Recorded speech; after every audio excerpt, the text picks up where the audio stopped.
I've talked about the vision, and that vision is going to be enabled by procurement.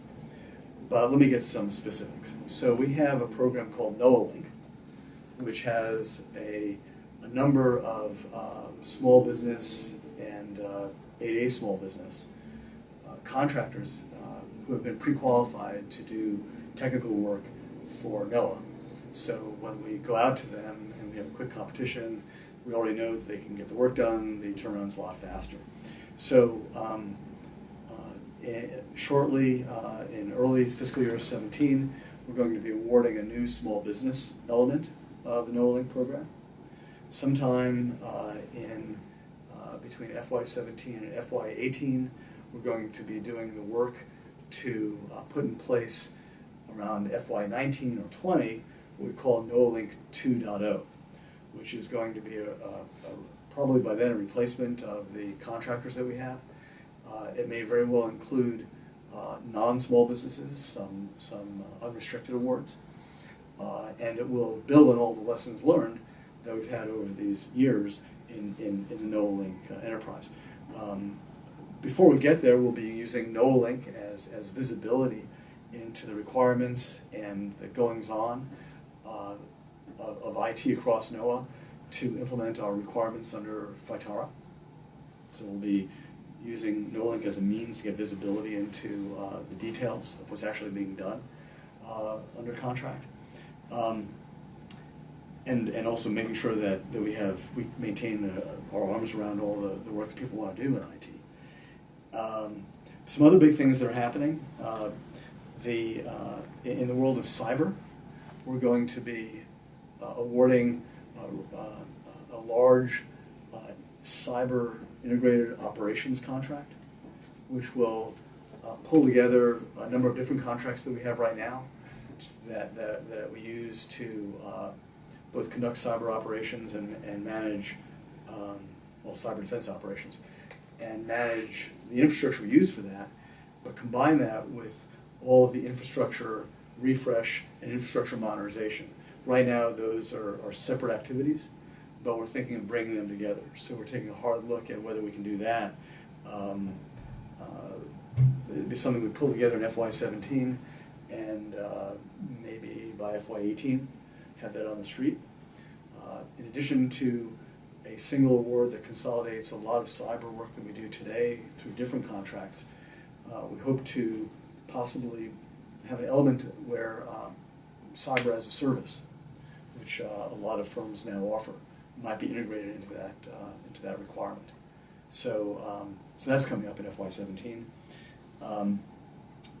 In fiscal year 18, the comprehensive large array storage system, which is the NOAA-wide large data set archive for stewardship, for data stewardship, that will probably be going into an operations and maintenance phase. It's now under development, but it should be going into operations and maintenance, and there'll be a new contract for that. We have contracts right now for high-performance computing in research and development, and we have separate contracts that we use to operate and modernize our supercomputers that we use for day-to-day operations, where we actually, on the R&D side, we develop, for example, the forecasting models, and on the operations side, every hour you get a new run of that forecasting model. So we have those two sets. They're under separate contracts today. They most likely will stay as separate contracts, so that's not clear.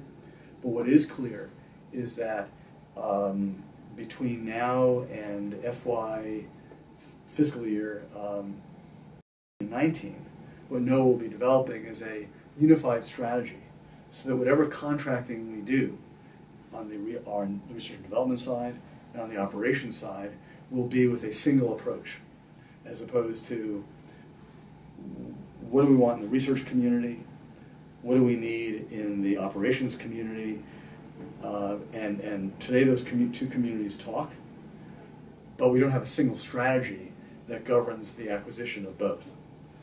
It will also govern other things. It will govern how we manage those computers, how we deal with the requirements of those computers. But your question was about acquisition, so I'm focusing on that. But the unified strategy is much broader than that. In high-performance computing, our aim just like the original vision I described earlier in this discussion, or this interview, is to decrease the cycle time, decrease the time from a good idea to become manifest as an application. In the idea of a unified strategy for high-performance computing, it's all about that. It's all about research to operations and back, having operations inform research, doing it faster and better, because back to why I love this job, it's the way that you turn technology and all of the great science that NOAA's researchers and operational scientists do with a good dose of technology, mix it all together, get it right, and you can protect people's lives. And do it and advance it faster. That's what the unified strategy for high-performance computing is about. So we have that going on, and some of the other things that are going to be continuing are there'll be replacement contracts for the work that we do today at the desktop and other kinds of migrations. Those will probably be within the NOAA Link program as I see it today. And the other things that will be happening, class, I mentioned that's an enterprise-wide service. There are also probably new ground systems that are going to be coming in the satellite and information service. They're looking at integrating their ground operations, which are very large computers that command and control satellites and produce products from the data that the satellite imagery and other information generate. Today, the satellite ground systems are tightly coupled with individual satellites and the applications, the products that come from the satellites. In the future, the idea is that there will be an integrated ground system, which is more efficient and more nimble. And the folks who are developing the architecture requirements for that in NOAA's Satellite and Information Service, they're working on that as we speak. And in the next few years, you should be seeing the results from that.